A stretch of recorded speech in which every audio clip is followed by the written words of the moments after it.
El término populismo, nos dicen los expertos, apareció por primera vez en la Rusia del siglo XIX y desde entonces ha conocido facetas tan diversas que hoy resulta muy difícil explicar con precisión qué significa. Si bien la palabra se asoció durante largo tiempo a movimientos de izquierda dirigidos exclusivamente a convencer a campesinos y obreros, a lo largo de los dos últimos siglos hemos visto nacer y prosperar también populismos de derecha. De ahí que más de una ideología se le considere un modus operandi. En el siglo XXI, este proceder está conociendo un auge global sin precedentes, tanto en los países considerados tercermundistas como en aquellos que se erigen como los más desarrollados en términos de democracia. El peligro mayor del populismo no consiste en la facilidad con la que este proceder permite conseguir votantes, finalmente esas son las reglas de la democracia, sino en la tentación a la que con frecuencia sucumben los líderes carismáticos de convertirse en tiranos, un escenario que hemos visto ocurrir en diferentes épocas y latitudes. ¿Cómo evitar esta situación? ¿Cómo defender la libertad y propiciar una forma más pausada, más honesta de hacer política? Nosotros no tenemos la respuesta. Con esta edición, la revista de la Universidad de México quisiera arrojar un poco de luz, o al menos iniciar una discusión alrededor del tema.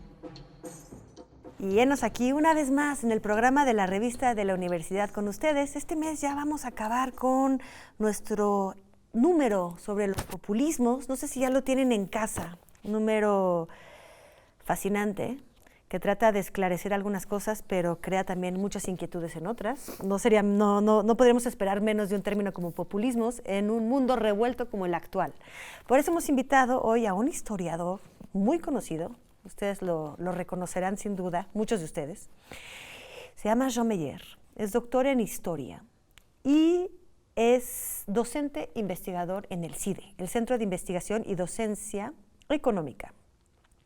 Es editorialista en El Universal y nos ha traído, a lo mejor estoy hablando un poco lento porque estoy cargando una cantidad de conocimiento que me tiene abrumada.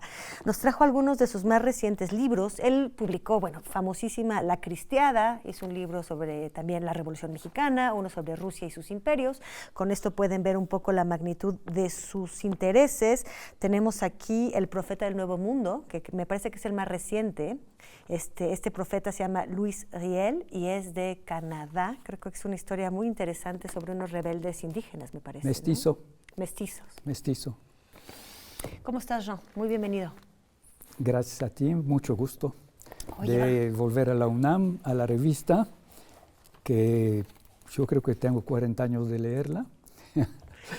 Qué orgullo. Así que, qué orgullo tenerte. Pues muchísimas gracias entonces por venir y por leernos.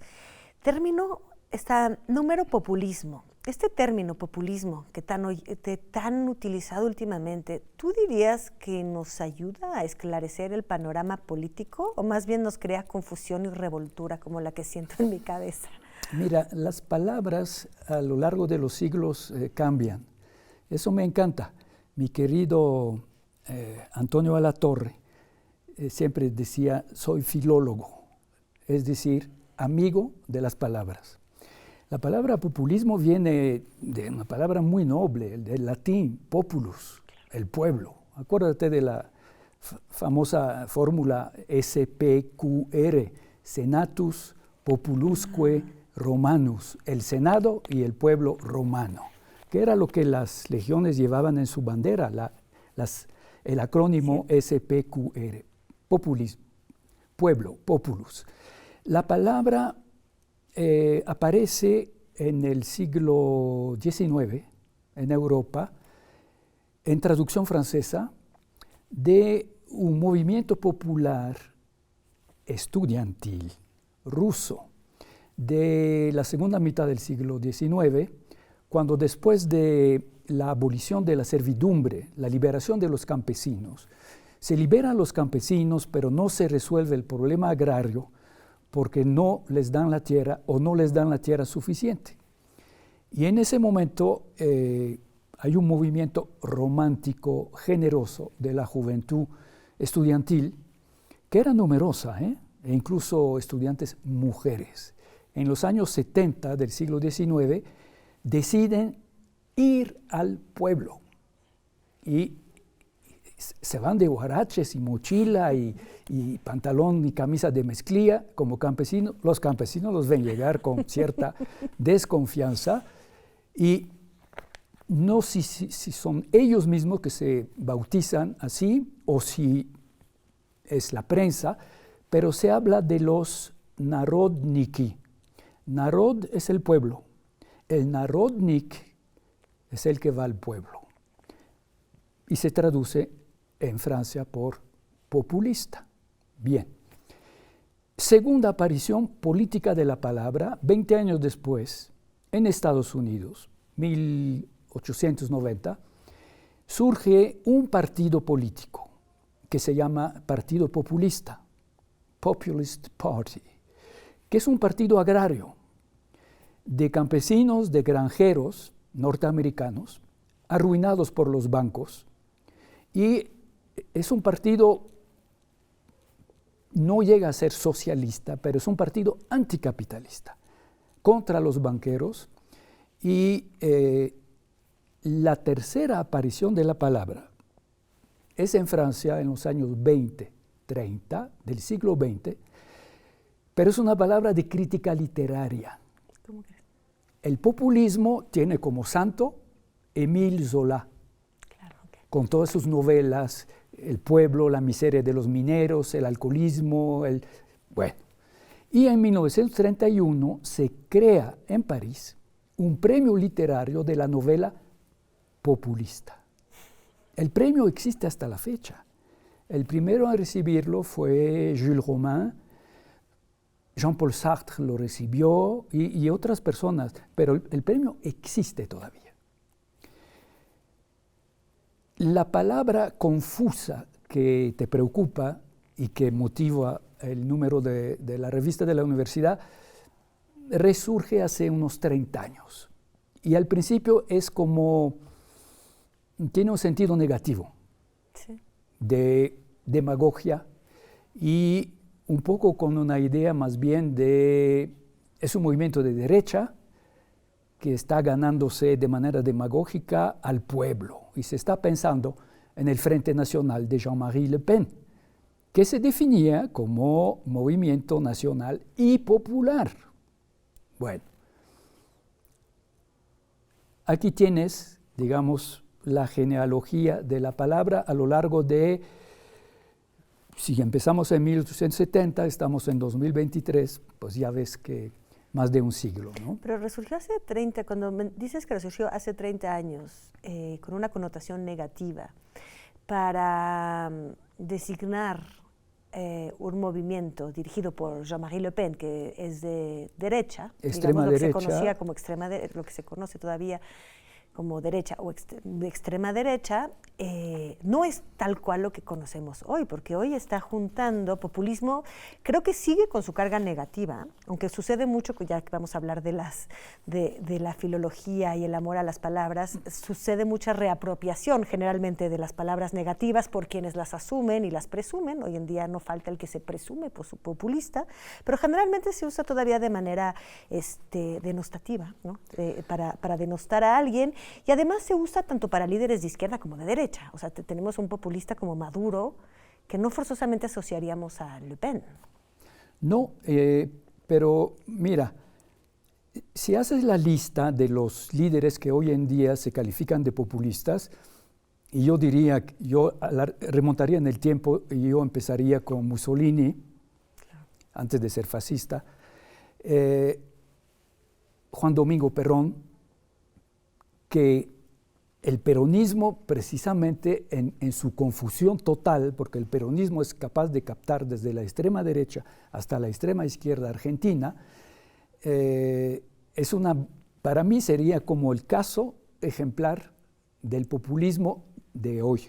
Pero hoy en la lista tendrías a Boris Yeltsin, sí, pero tendrías también a Putin, y tendrías a Modi en la India, y tienes a Bolsonaro. Sí. Y tienes a Trump, y tienes, bueno, la lista sería muy larga y eso me llevaría, digamos, para ser breve, a decir, el populismo no es una ideología, es un estilo antes que ser un estilo de gobierno, es un estilo de propaganda política para captar a la mayoría del electorado, lo que significa captar a gran parte del pueblo, de una nación. Se trata de entender y después de haber entendido, captar, estimular, exaltar las pasiones, los rencores, los miedos, ¿no? Incluso la desesperación del pueblo. Y eso, para llegar al poder, ganar las elecciones, estamos hablando casi siempre de países donde hay un sistema, digamos, institucional democrático, con elecciones libres, con prensa libre.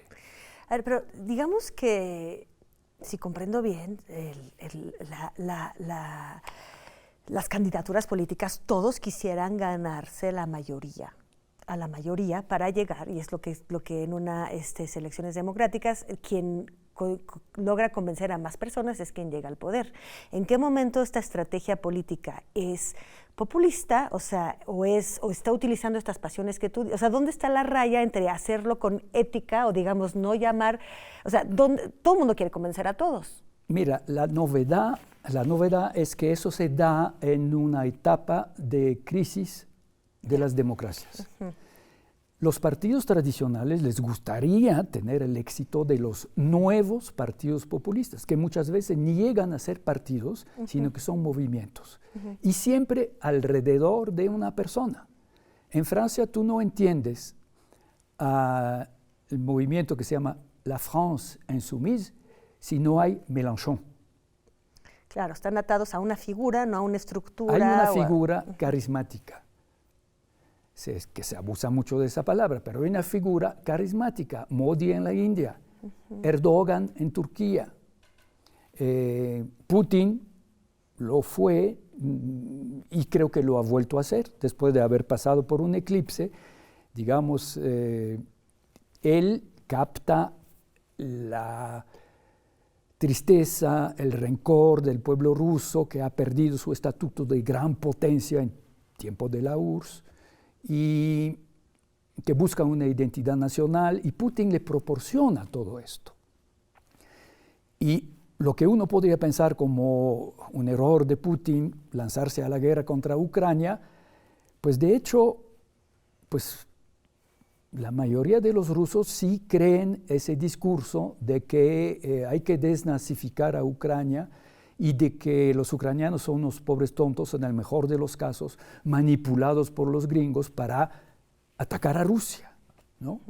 Entonces, y si vemos a Francia, en Francia hoy tienes la France Insoumise, 19-20%. Francia Insumisa, digamos, se llamaría el partido. Sí, que es la izquierda, que la ultraizquierda, y que se identifica al Foro de San Paulo, y tienes a la derecha, a la ultraderecha, todavía más fuerte, porque fue Marine Le Pen de Rassemblement National, fue a la segunda vuelta y los franceses tuvieron mucho susto, pudo haber ganado la presidencia. Entonces, tienes que más o menos la mitad de Francia, bueno, una cuarta parte populismo de izquierda, una cuarta parte populismo de derecha. Fíjate, la mitad de Francia... Ya estamos llegando a una división entre populismos. La mitad de Francia escucha las sirenas populistas. De acuerdo. Pero cuando hablas de el populismo, no tiene caso distinguir entre derecha e izquierda. Entiendo, es una estrategia política. Una estrategia de propaganda política. Me gusta esta propuesta. Nos vamos a ir a un corte, vamos a dejarnos a nuestros escuchas pensando en este tema, en este estilo de propaganda, y volvemos con el doctor Jean Meyer en un momento más.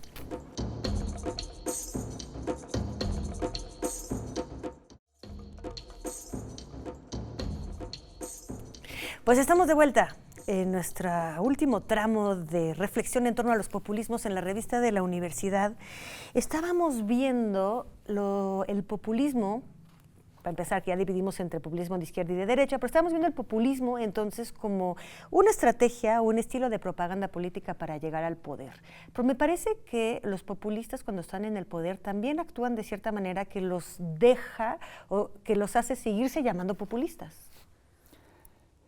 Sí. O sea, son elegidos democráticamente, ¿y qué hace que sigamos diciendo, bueno, Putin es populista, ya llegó al poder?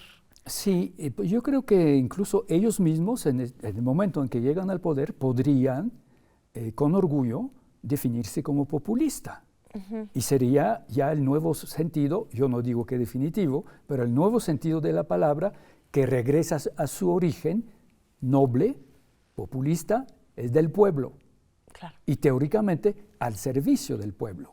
Lo que pasa es que hemos visto en todos los regímenes que podríamos calificar de populista, empezando por Perón y llegando ahora hasta Putin, Erdogan, Modi en la India, es que una vez en el poder, después de acceder democráticamente al poder, de gozar de la libertad de expresión en todos los medios masivos de comunicación, claro, de la libertad electoral, de la libertad de propaganda y de elecciones libres, acaban con las elecciones libres, acaban con la libertad de expresión y se montan en un caballo, por ejemplo, en el caso de la India, de identidad nacional, tan nacional que se vuelve racista, quizá exagero diciendo racista, pero excluye, por ejemplo, en el caso de la India, la minoría musulmana.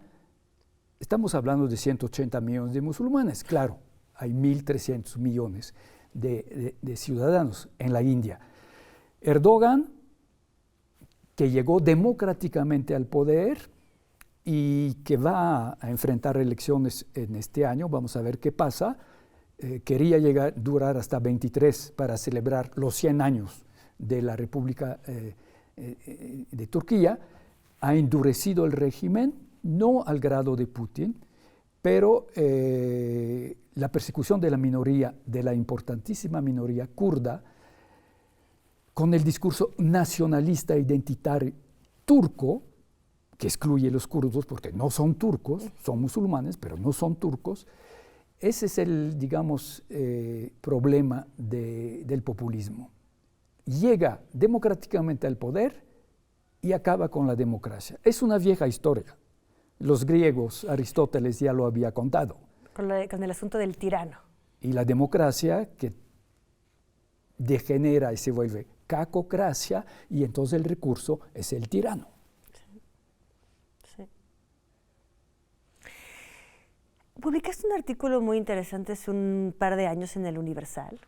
Me llamó mucho mi atención que su título era Internet, conocimiento y populismo, y hablabas del papel de Internet en la destrucción de la democracia actualmente. Digamos, ahora sí que de 30 años vamos a dejar la reaparición de Le Pen y vámonos a algo más actual, que es el Internet como instrumento de los populismos. ¿Nos podrías explicar un poco?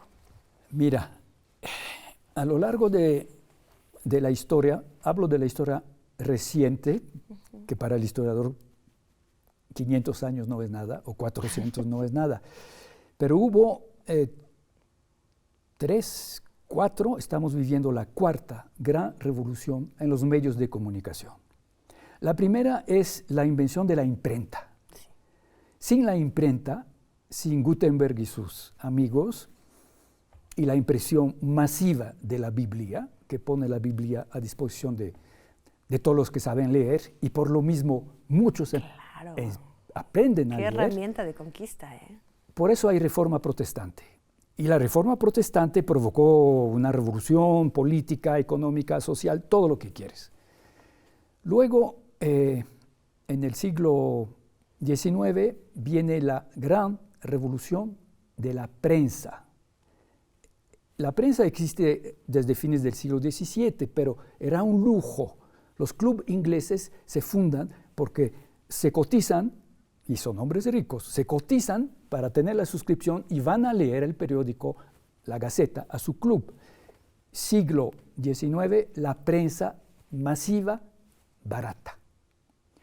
Tiene que ver en literatura con el romanticismo y con el sufragio universal y la democracia que progresivamente conquista toda Europa en el siglo XIX. Primera mitad del siglo XX, radio. Sin el radio no entiendes ni a Mussolini ni a Hitler. Mis abuelos, mis padres alsacianos, me decían que escuchaban radio Berlín, en Alsacia, captaban y escuchaban Hitler. Y mi padre me decía que se le rechinaba, pero que era fascinante. Sin el radio no entiendes el éxito de los soviéticos, de los fascistas italianos y de los nazis. Y claro que el radio también tiene su ventaja. Roosevelt con sus famosas pláticas del fin de semana, de la media hora, que es a lo mejor al presidente López Obrador se le ocurrió la mañanera, quizá alguien le dijo, como Roosevelt, ¿no? Creo que Churchill hizo lo mismo también. Creo que Pero Castro bueno, también tiene sus pláticas sí. en las mañanas. Y estamos en la cuarta revolución de los medios de comunicación. Y ahí está no solamente Internet. Hace 30 años yo decía Internet, ahora yo estoy rebasado. Yo no estoy en Twitter, pero por mis hijos sí sé de esas redes masivas de comunicación que se prestan, que por ejemplo un Trump ha manejado de manera genial y Bolsonaro también, se prestan a las famosas fake news, a las mentiras, a los insultos. Es anónimo, o sea, todo es posible. Entonces, y no estoy criticando, porque al mismo tiempo yo estoy utilizando y gozando el WhatsApp en la vida familiar, en la vida amistosa, y es fabuloso. Pero entonces como la famosa lengua de Esopo, que es la mejor y la peor de las cosas. Entonces, en ese sentido, sí, esa revolución de los medios de comunicación, a la hora de la crisis de las democracias, cuando los partidos tradicionales, disque de derecha, de izquierda o centristas, en Francia el Partido Comunista, cuando yo era chico, el Partido Comunista era el primer partido de Francia, con 30% de los franceses. Hoy en día no existe. El Partido Socialista, que hace poco todavía tenía el 20-25% de los votos, está en una crisis profunda, casi desaparece. No creo que la democracia vaya a morir, pero sí está en eclipse. Entonces, en ese momento, esos nuevos medios masivos de comunicación, que ya no es la prensa, ni la televisión, ni el radio. Radio y televisión y prensa puede ser contrapesos, pero para la minoría que sigue leyendo. El radio a mí me llama mucho la atención y me impresiona cómo los taxistas y los trabajadores en México están escuchando el radio. Y encuentro que en el radio hay más noticias y más libertad que, por ejemplo, en la televisión. Entonces, yo no doy la democracia por muerta ni por vencida, pero que estemos en un mal momento y que un instrumento tan democrático como esas redes sociales puede contribuir a debilitarla y en algunos países a destruirla, me parece obvio. Claro. Sí, podría ser que el populismo digital, digamos, o como herramienta digital, Sí. todavía no está tan presente. Yo también sentiría que no está tan presente en México, que todavía es más televisión y radio que realmente lo que pudo hacer Trump en Estados Unidos. Me pregunto si vendrá, si estaremos sumergidos en este populismo digital pronto. Yo creo que por lo que pasa en los otros países, yo creo que difícilmente vamos a escapar a ese momento, que va a ser una etapa, porque cuando hay un incendio no surgen siempre bomberos o no llegan a tiempo, pero hay contrafuegos. Y creo que el mismo instrumento servirá también como contrafuego. Como contrafuego. O sea, luchar contra el fake news a través de las mismas herramientas. Así como la democracia es destruida con las mismas herramientas que la democracia, ¿podemos destruir a los populistas con sus mismas herramientas? ¿Sería? ¿O a quienes usan indebidamente? Sí, yo creo. Sí. Yo creo. Okay. Entre digamos, los populistas de izquierda, no sé si llegan a tener ellos la misma conciencia que está entre los de ultraderecha, que saben perfectamente, o igual no conocen la cita famosa, pero es de Goebbels. Es de Goebbels cuando, antes de llegar al poder, y después del primer fracaso del Putsch militar de Hitler, le dijo, y Goebbels era un hombre muy inteligente, tenía un doctorado, bueno, no es una prueba de nada, pero sí era un hombre inteligente. Y Goebbels le dijo, vamos a destruir la democracia utilizando los recursos de la democracia. No la violencia, sino el sufragio universal y la libertad de expresión en la prensa. Y así llegaron al poder. Mira, yo me quedo con esta reflexión. Creo que así como algunas reflexiones de Aristóteles nos siguen iluminando, creo que esta es una reflexión salida de la boca del mal, pero que nos puede ilustrar y advertir muchísimas cosas. Gracias, Ro, A ti. por esta entrevista. Y pues bueno, gracias a ustedes. Espero que hayan disfrutado tanto como yo esta charla. Nos vemos la próxima semana.